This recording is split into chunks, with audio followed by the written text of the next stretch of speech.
months. That is so cool. I love that. Anybody celebrate today?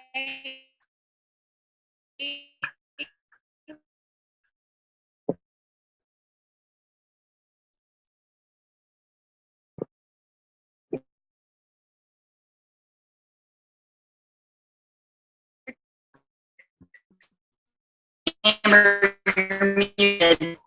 Sorry, guys. Okay. I'm on like 2 devices here. This has got 2.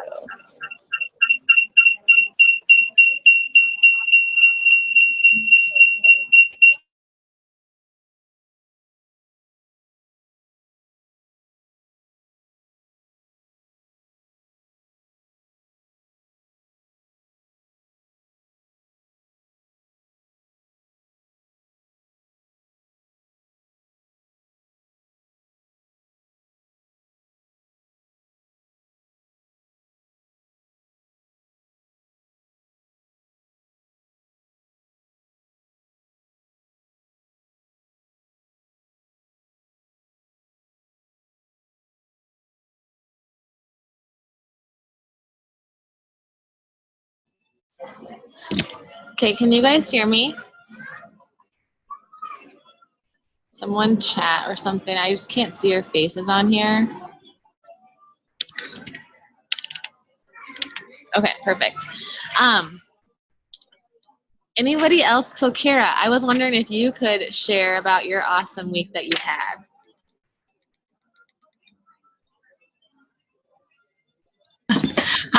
Sorry, I'm muted. Well, it's slowly getting there. I decided to offer to some of my people that have been around for a while some incentives for referrals. And I have a cousin who had some awesome results. I posted them on Monday, and she works as a nurse in the PACU. And I said I would get her a trial of Energize if she referred people. Well, she took that and ran with it. And she just sent me another one. So I think she's up to 18 referrals now of people. One has already ordered and 3 more said they're going to. I haven't heard back from the rest, but she's like, this person said they're doing it. This person said they're doing it. So I think they're just busy people and haven't gotten back to me. But yeah, so needless to say, she's better. Oh, that is so awesome. I love that idea. I think referrals can be a really great way to go, you guys, because some people just don't want to coach, but they love what you're doing and they want to support you. And so take advantage of people. Yeah, I offered to her many times to coach when she said that when all these names started coming in, and she was like, well, like, I just don't have the time. She was confused and thought we got Beachbody bucks. I just think that's funny. But she was like, I don't think I could ever do it, but I could so get behind Team Kara. So cool to see people support you like that. That's amazing. I love that. Anybody else have anything exciting that you want to share? Any just praises of what's going on in your business before we head into Jake talking?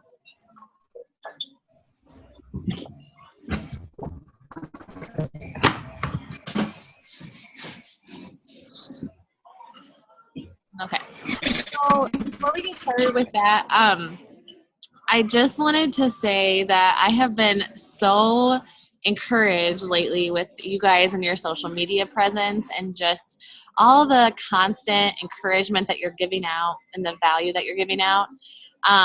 It's so important for us to continually give value to the people on social media.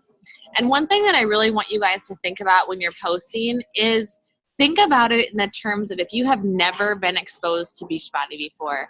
Because I think what happens a lot of times is we get so far into this or even just a little bit into it and we kind of forget what it's like to not know anything.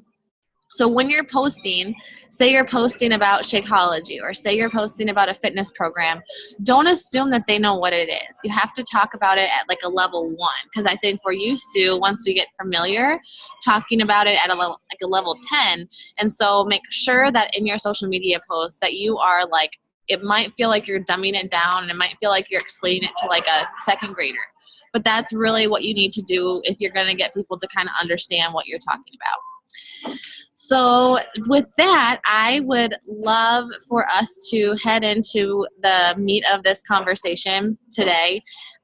So for those of you who are new, my husband's name is Jake. I'll let him scoot over. It's right here. My husband's name is Jake, and Jake is in sales. He has been in sales since before we had kids. So for over, I don't know how long, over 10 years or so, we've been in sales. And, you know, he started with no experience, and now he's in,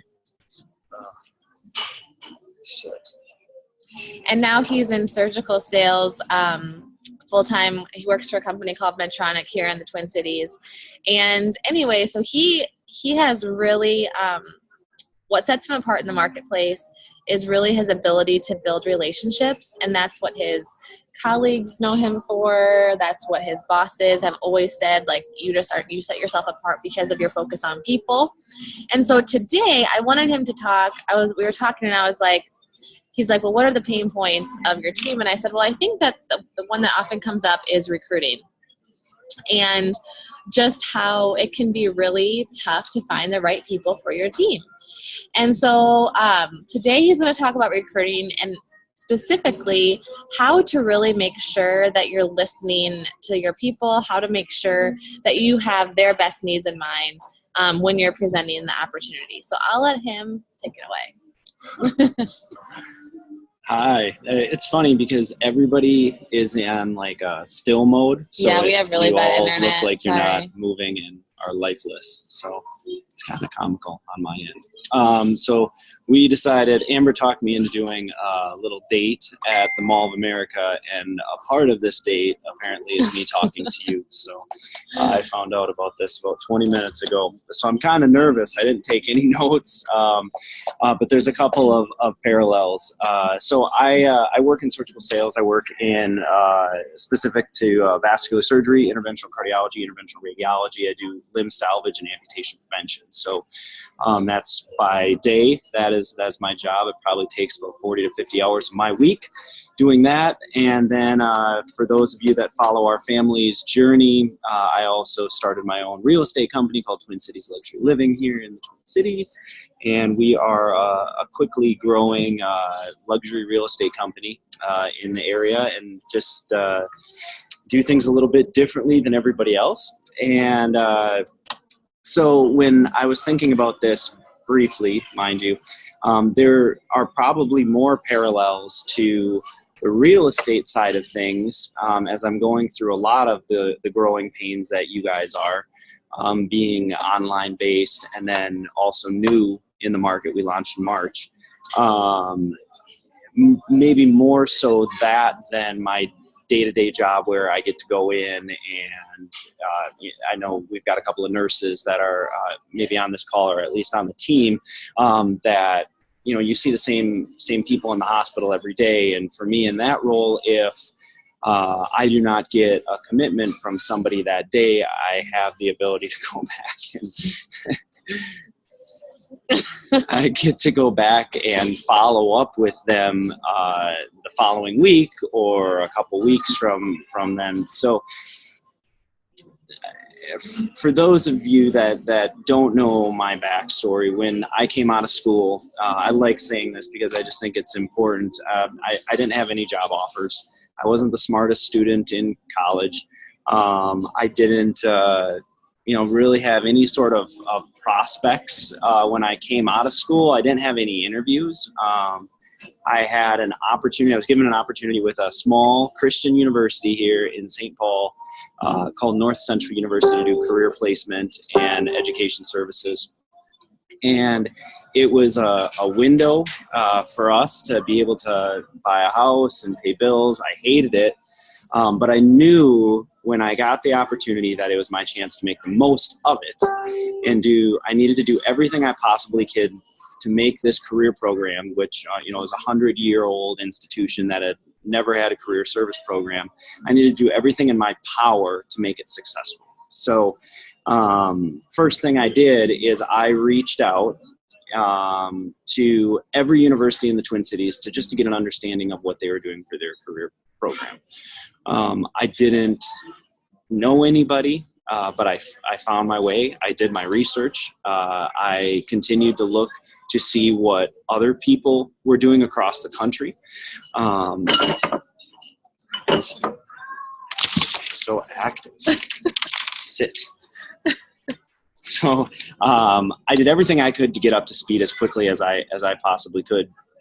It took time, it took research, it took patience, but eventually I was able to get people interested in communicating with me, talking with me, walking me through exactly what they did, and I developed this career program from scratch. After I had been there for about 1.5 years, I wanted more of an opportunity in sales.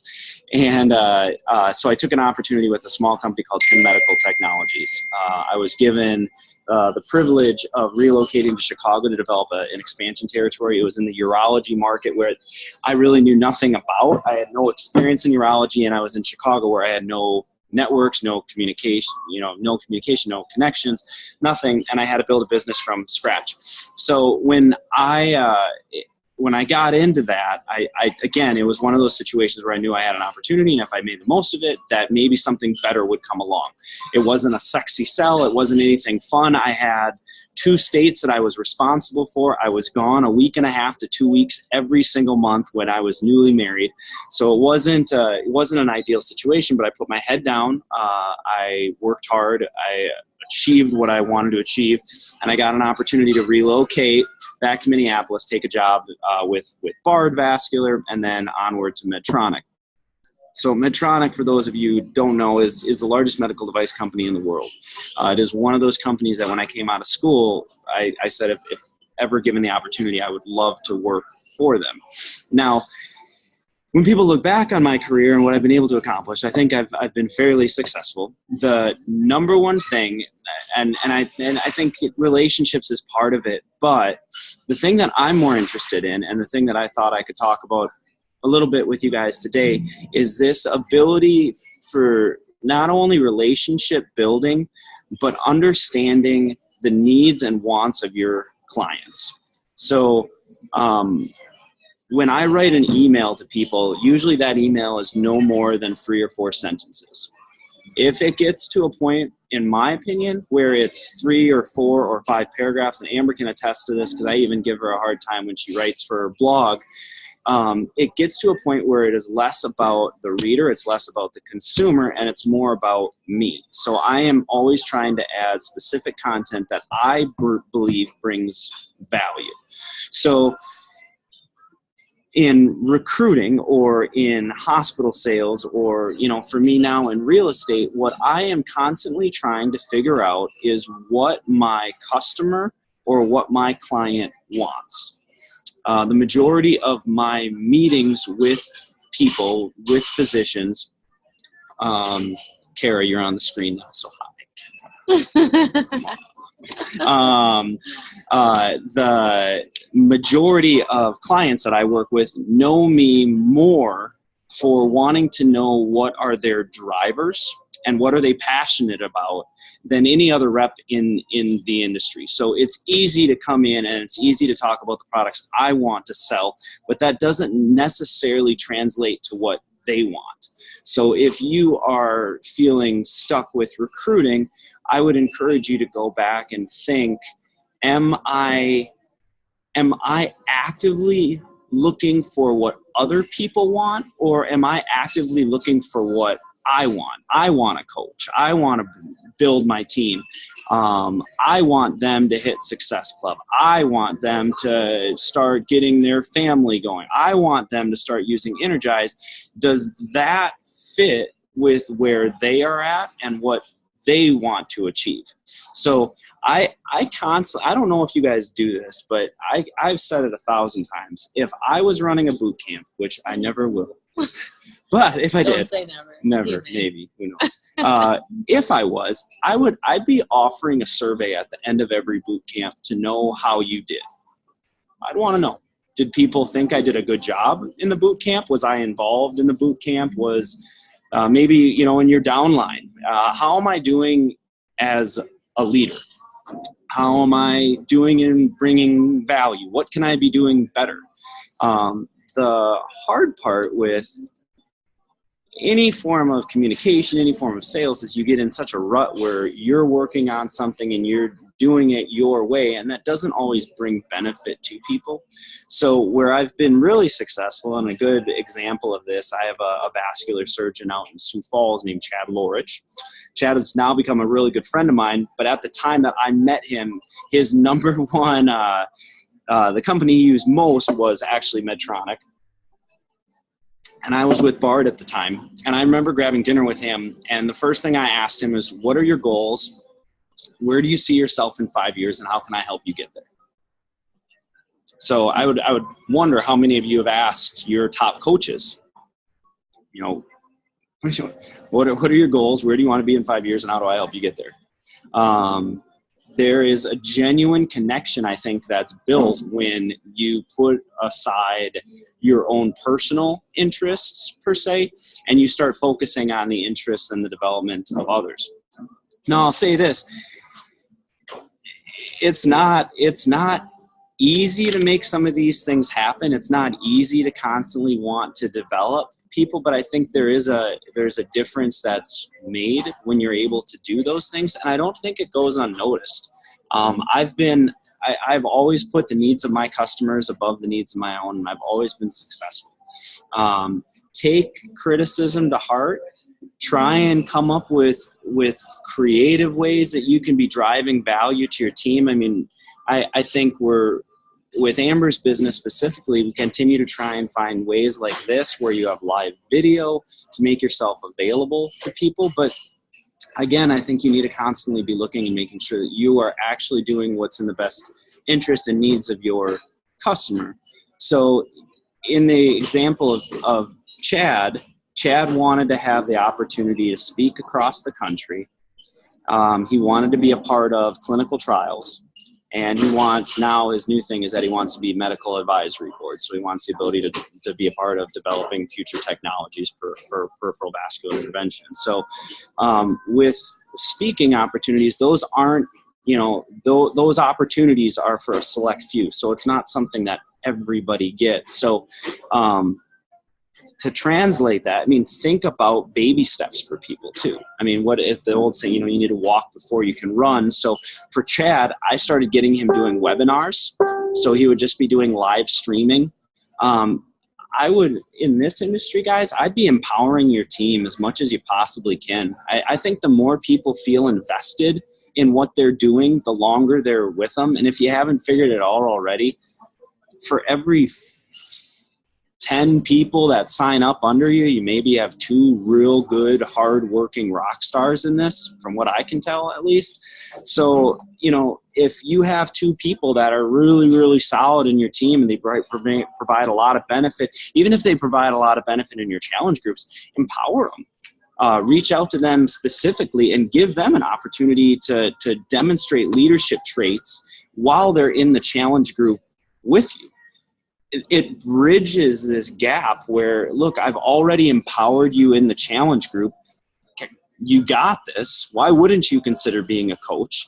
It's going to be a far easier transition than they're a part of the challenge group. They kind of hear from you. Maybe you post things. Obviously, everything's going more video-based, so hopefully you're doing more video than you are just doing text.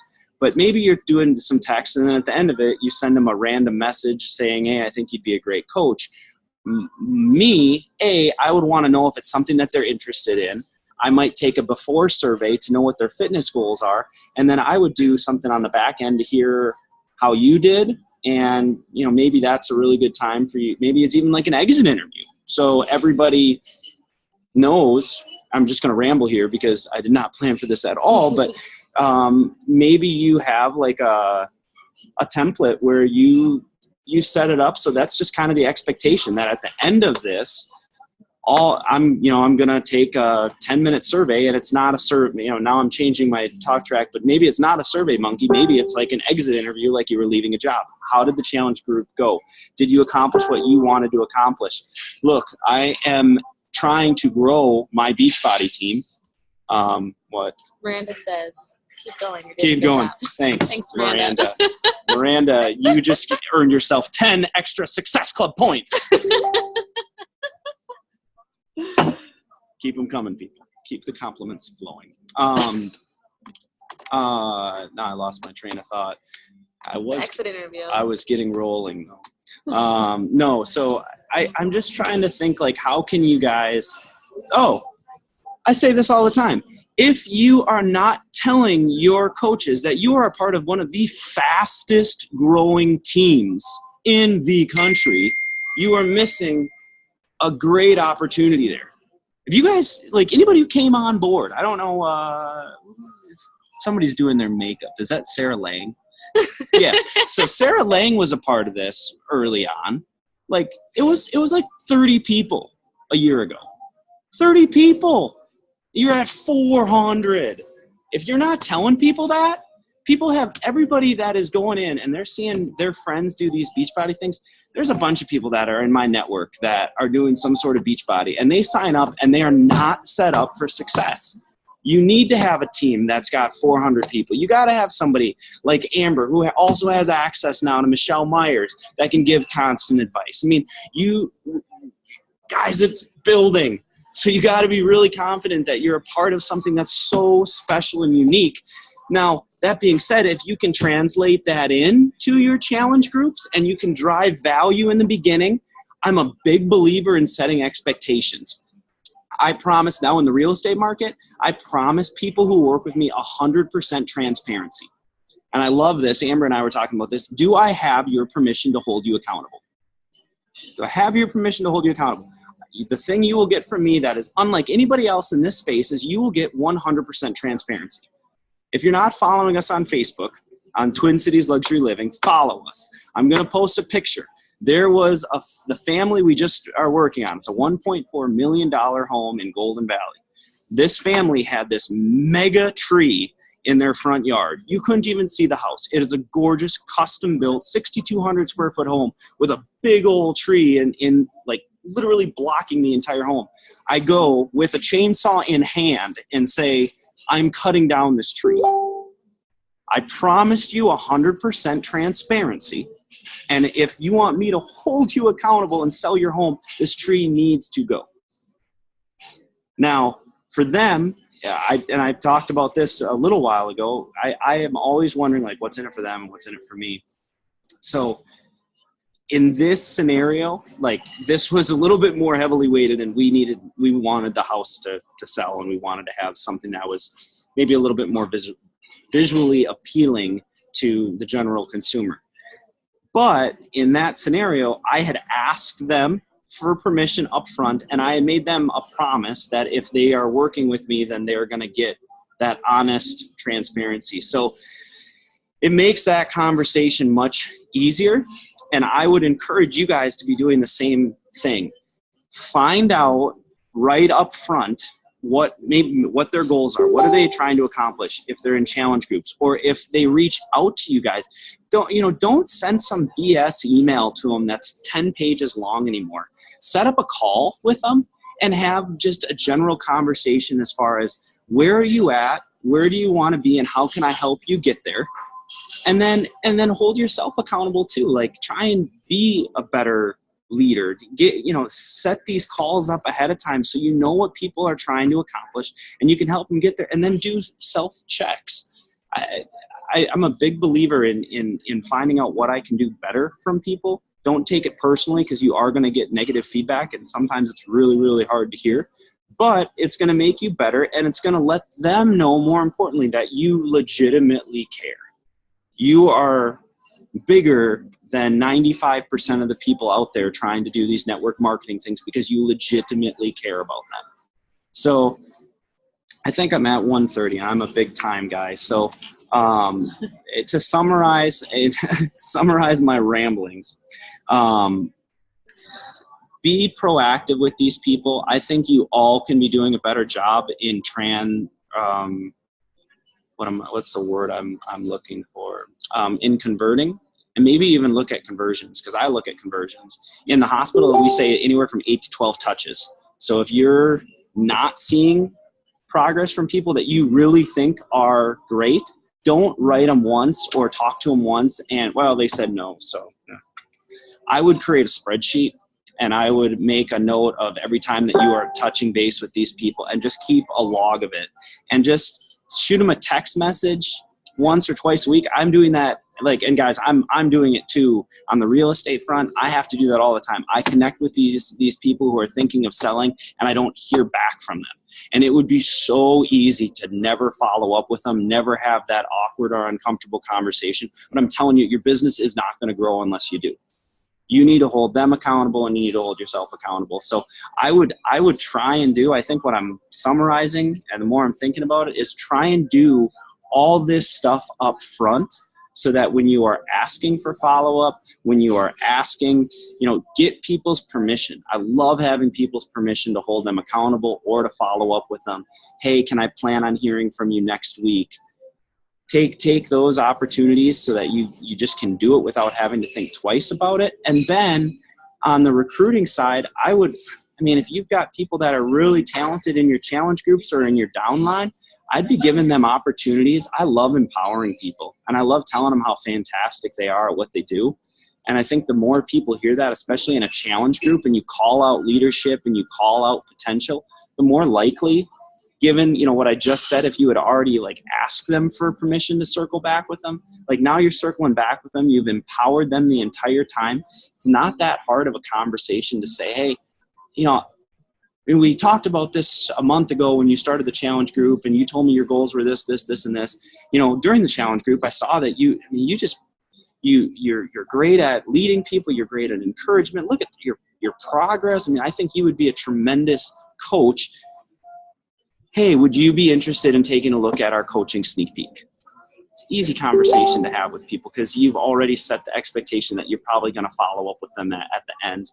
And then as they come onto your team, I'm a big believer in kind of finding what people are thinking about me. So I would encourage you guys to put little surveys together occasionally, or do group conversations, maybe you already do, where you're just asking what are pain points, what are things we need to be talking about, what do you need to hear more of from me, what do you need more of from me.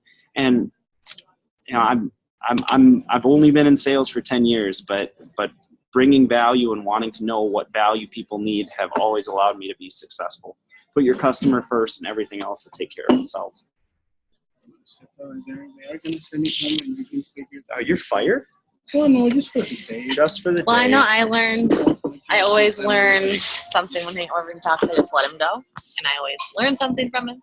So I hope you guys did too. But I think there's a lot of value in there, of just of all of it. So any feedback right now that you guys, any thoughts in regards to this? Any questions for Jake while he's still here before we head out?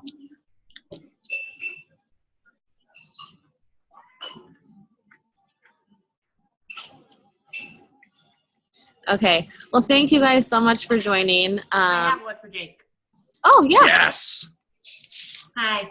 I'm back. So, Jake, for the surveys, would you recommend emailing them individually to their email? Would you recommend posting it in the challenge group, sending it in a message, a text if we communicate via text? How do you recommend doing that? So that's a great point. I didn't talk about it, but I meant to. Thanks, Sarah. Okay. The days of sending a blanket email to people and not customizing it are done. You can't. There's nothing that's personable about copy and paste. So if you are sending something, you're wondering why you're not growing a team, and I will get to your questions here, but I'm thinking about this right now. If you are sending something that doesn't feel like you have done any sort of research on people and you don't understand, I could literally cut and paste everything that I'm going to tell a potential home, like a seller, but I literally will do all my research. I will look through their house. I will find it online. I will drive by the property. I will conjure up as much information as I can to send them a proposal that I think is customized to their home. Same thing with people that you think of for potential coaches. When you're doing that, like an exit, I honestly would try and to put one thing to bed, anything that you're doing, try and customize it so you're at least commenting something or showing interest and knowledge about a person's current situation. I can't tell you the number of people that write Amber and it's like literally cut and paste. Let me know if you're interested.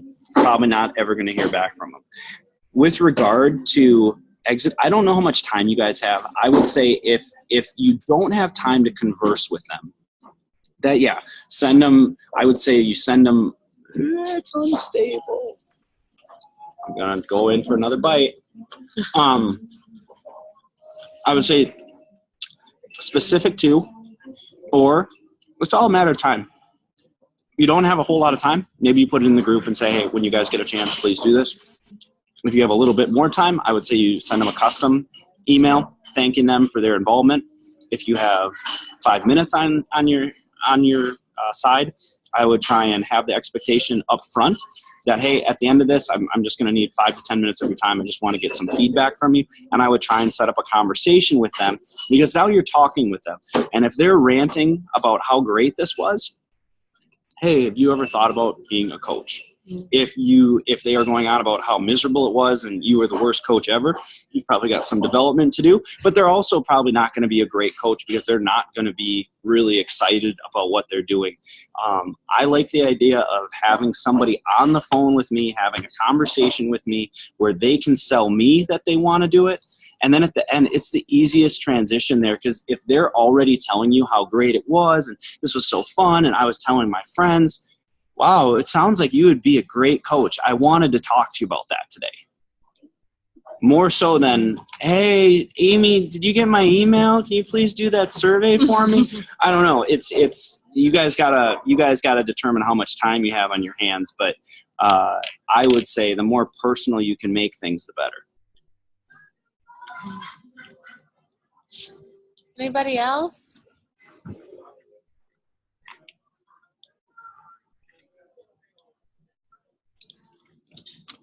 Let's hear from Molly. What do you got, Molly?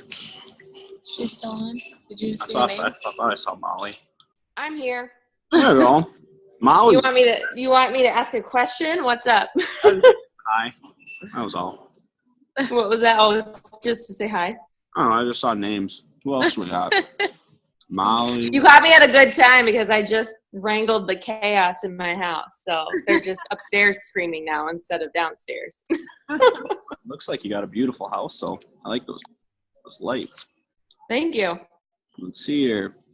We got Emily. What's going on, Emily? Meredith, Ricky. No, that's Kristen. That's Kristen, not Ricky. Sorry, no offense. Jessica, you are a lifesaver in our house. I love you for what you do for my wife. Thanks so much for having me, guys. Thanks, guys.